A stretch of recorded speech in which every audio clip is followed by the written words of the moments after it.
Ang masukal at madamong bakuran, gawin nating maaliwalas at nakatutuwang tanawin.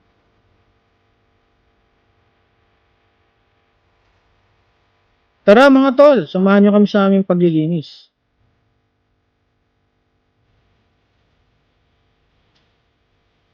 Magandang araw mga tol linis. Welcome po sa Tol Libreng Linis Vlog. Kami ay isang grupo na naghahanap ng mga kababayan nating nangangailangan ng tulong sa paglilinis at papapaganda ng kanilang bakuran. Ang aming layunin ay makapagbigay ng libreng serbisyo at makapaghatid ng kasiyahan sa kapwa at sa buong komunidad.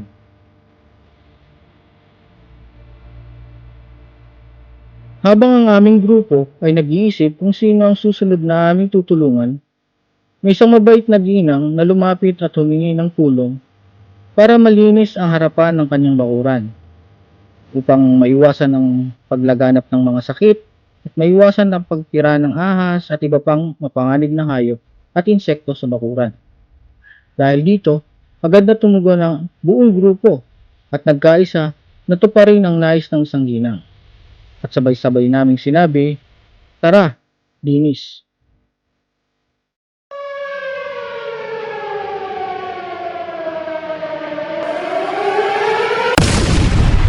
Welcome to Tol Libreng Linis Vlog.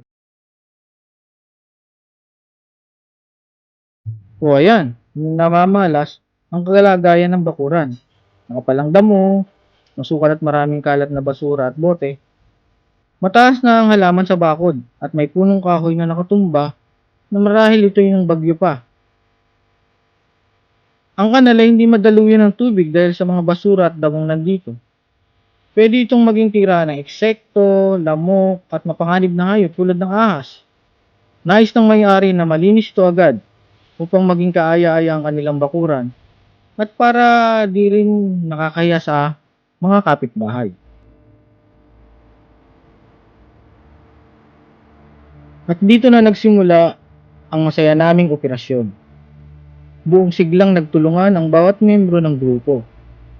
Si Tol Tito Alex ang siyang nag-umpisang magtabas ng mga damo gamit ang grass cutter.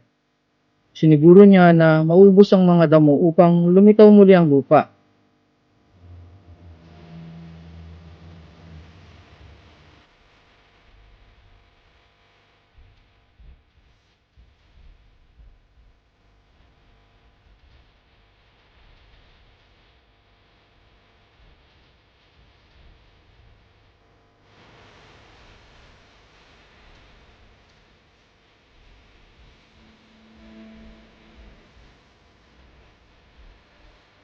Si Tol Kire naman ang nag-alis ng mga kalat at nagtabas ng mga damo gamit ang itak sa gilid ng bakod.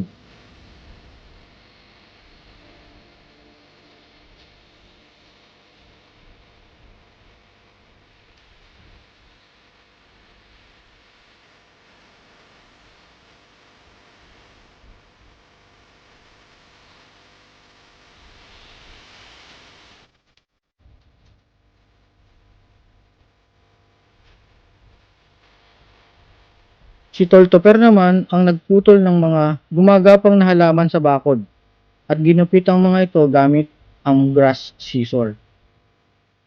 Walang pagod nilang pinagtiyaga ang linisin ang harapang bakuran. Di alintana ang init ng araw upang mapagbigyan ang kahilingan ng butihing ginang.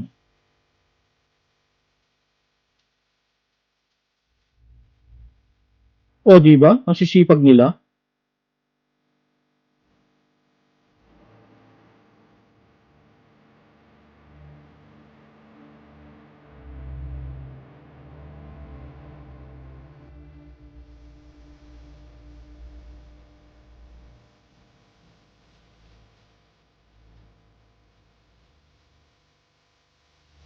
Itinuloy lang ni Tol Tito Alex ang pagpuputol ng mga damo at ngayon nakita na ang mga punong kahoy na nasa kanyang likuran.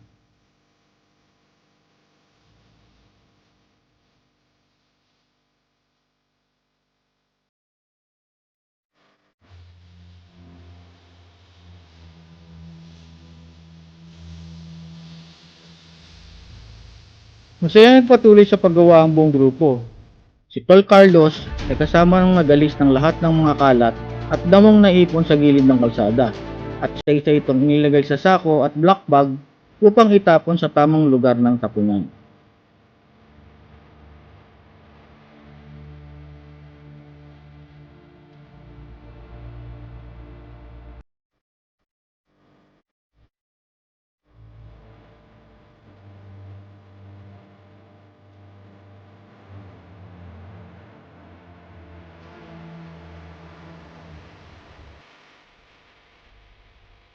May problema ang may-ari kung saan niya ilalagay ang putol ng mga kahoy na mula sa natumbang puno.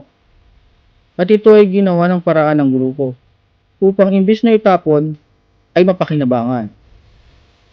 Pagkatapos linisin ang paligid, isa-isa nilang itinayo ang parte ng punong kahoy, isinandal sa bakod at nilagyan ng alambre upang tumayo.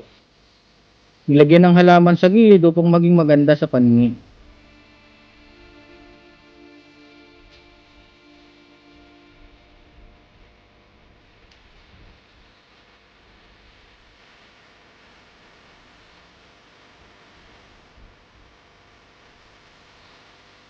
At syempre, diniligan upang maging maganda ang tubo ng bagong tanim na halaman.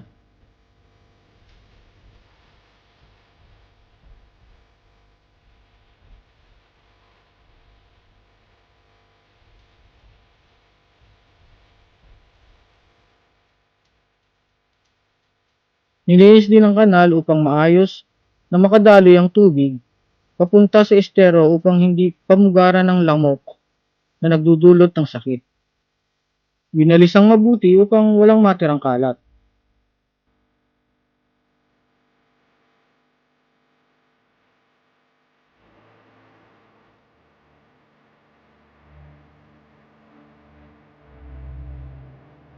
At ito na ang naging resulta.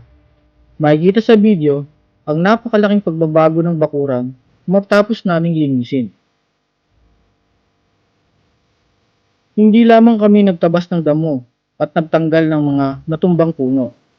Ginamit din namin ang aming pagkamalikhain upang maayos at magawan ng magandang pwesto ang mga kahoy at puno na dating nakatambak lamang. Mas naging maaliwalas, malinis, at kaya-aya ang buong harapan ng bahay.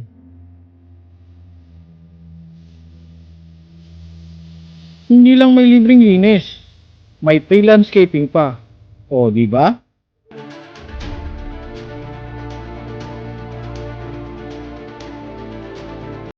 Ito po ay libreng serbisyong nais naming ibahagi.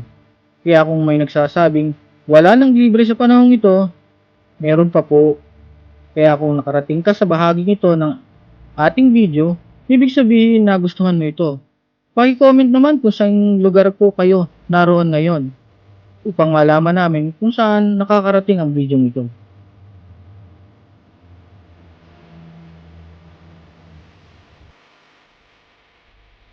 Oh, nag-enjoy ba kayo? Sige, tuloy natin ang kwento. Dahil sa naging resulta, labis ang kasiyahan ng may-ari ng bakuran. Hindi niya inaasahan na ang punong nais lamang niyang ipatanggal ay magiging bahagi pala ng isang magandang taniman para sa kanyang mga bagong halaman.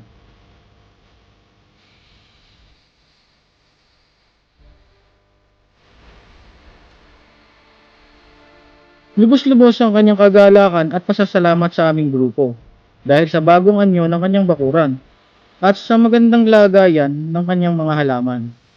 Ang dating kalat at sagabal ay naging isang magandang bahagi ng kanyang hardin.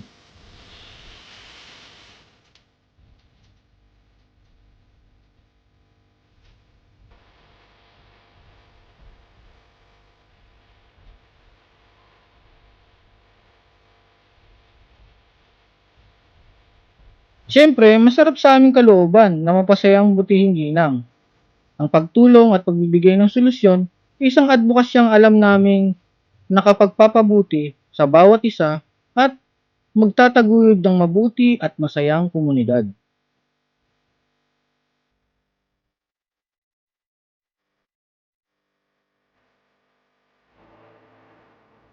At alam namin na sa bawat taong napapasaya at natutulungan namin, ito'y nagiging kalugod-lugod sa Diyos. Sa Kanya ang lahat ng kapurihan.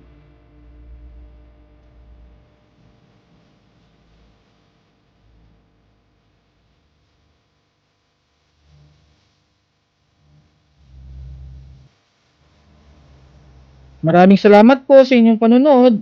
Kung nagustuhan niyo po ang video ito, huwag niyo pong kalimutang mag-like. Pakishare na rin para marami po ang makaalam.